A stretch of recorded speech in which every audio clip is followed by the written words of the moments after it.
बहुत होशियार और तेज लड़का रहता था। वो अपने स्कूल और घर के सभी काम बहुत जल्दी और आसानी से पूरा किया करता था।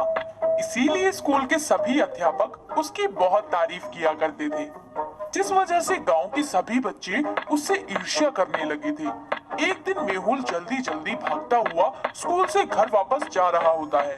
तभी रास्ते में उसे दूसरे स्कूल का एक लड़का मिलता है।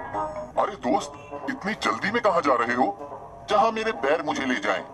मेहुल का जवाब सुनकर वो लड़का असमंजस में पड़ जाता है और चुपचाप वहाँ से चला जाता है, जिसके बाद मेहुल भी वहाँ से चला जाता है।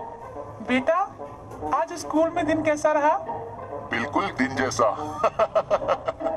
उल्टे सीधे जवाब तो जैसे छत्ते से चिपकी मधुमक्खी की तरह तुम्हारे मुंह से चिपके रहते हैं। तभी तो इतनी मीठी बातें करता हूँ। मेहुल की बात सुनकर उसकी मम्मी को भी हंसी आ जाती है। मेहुल, बेटे, जरा बाजार से कुछ सब्जियां खरीद कर ले आओ।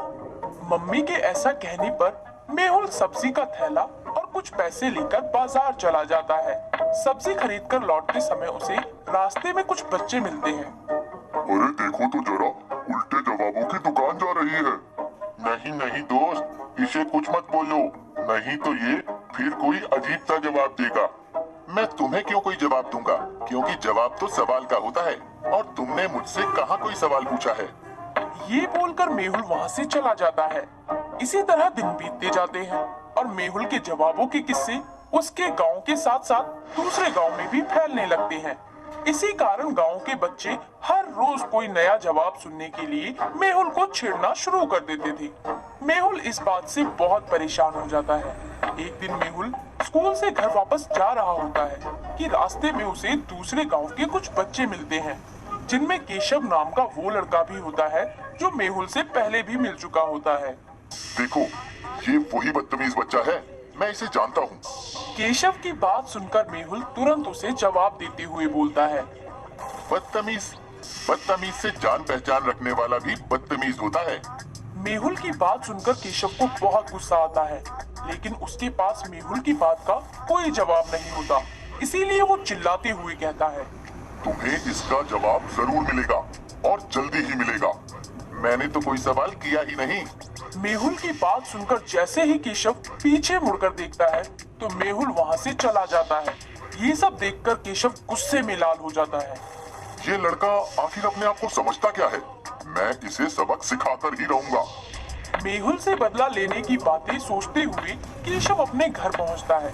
वो मेहुल से बदला लेने के बारे में सोच ही रहा होता है कि तभी उसके पापा उससे पूछते हैं, बेटे, तुम यहाँ अकेले बैठे क्या सोच रहे हो?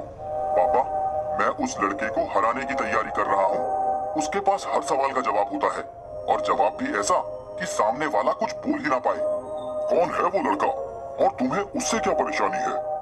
बस मैं उसे हराना चाहता हूँ, ऐसा जवाब देना चाहता हूँ जिसके आगे वो कुछ भी ना बोल पाए।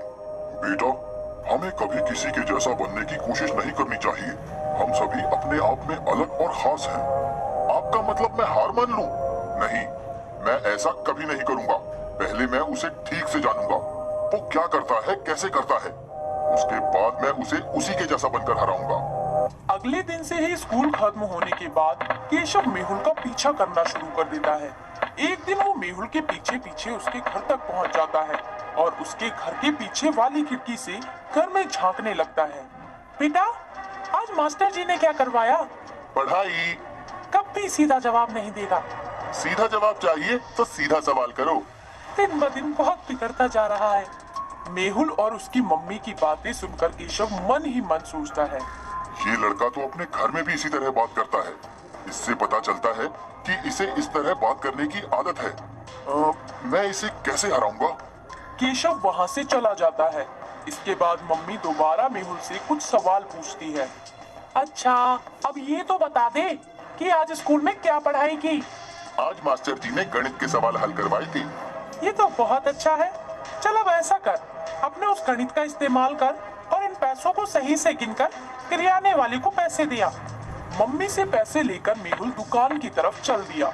जैसे ही वो दुकान पर पहुंचा, उसने देखा केशव भी वहाँ खड़ा है। और दोस्त, कैसे हो?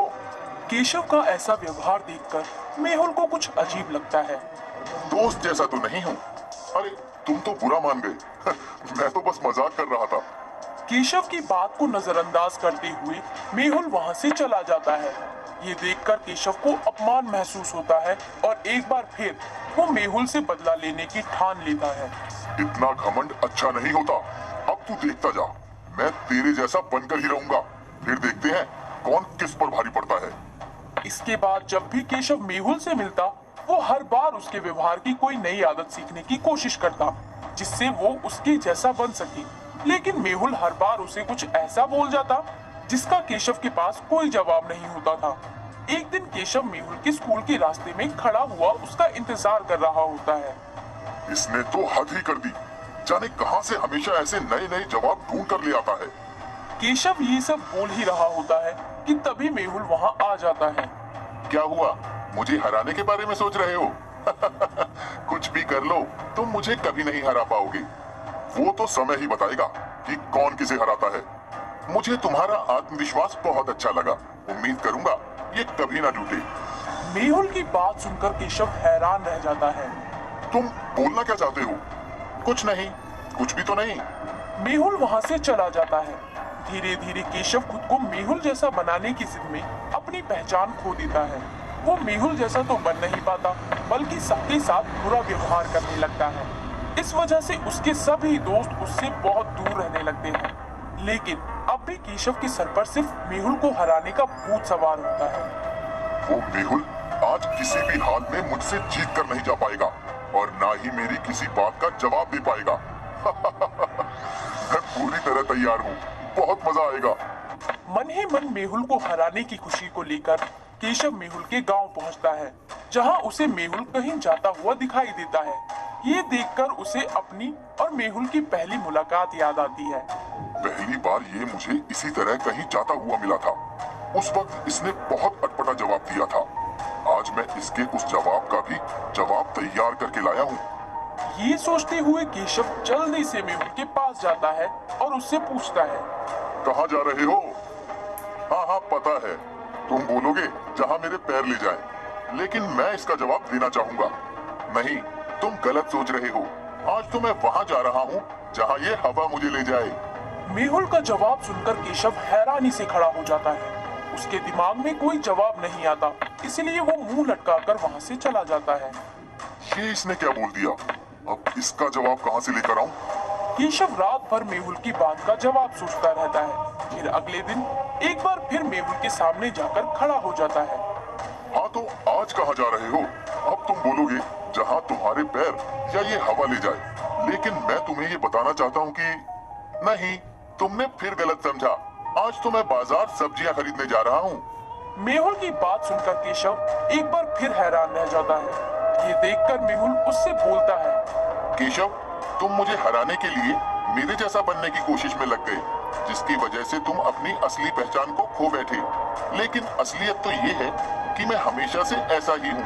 मुझे कभी कुछ बोलने से पहले सोचने की जरूरत नहीं पड़ती, पर तुम्हें हमेशा मेरे हर जवाब का जवाब देने के लिए अपनी रातों की नींद खराब करनी पड़ती है। तो बताओ, इसमें नुकसान किसका हो रहा है? मेहुल की बात सुनकर केशव सोच में पड़ जाता है। बात तो तुम सही कह रहे हो। तुम्हें हराने के जोश में मैंने ध्यान ही नहीं दिया कि मेरे दोस्त मुझसे दूर हो गए।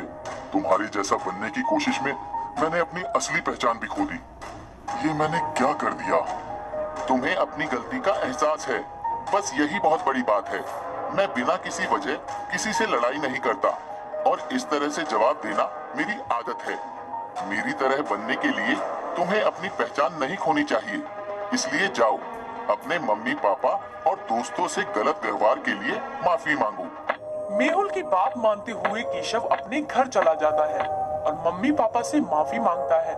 इसके बाद वो अपने सभी दोस्तों से माफी मांगता है और एक बार फिर शांति से अपना पहले जैसा जीवन जीने लगता है और मेहुल से भी दोस्ती कर लेता है।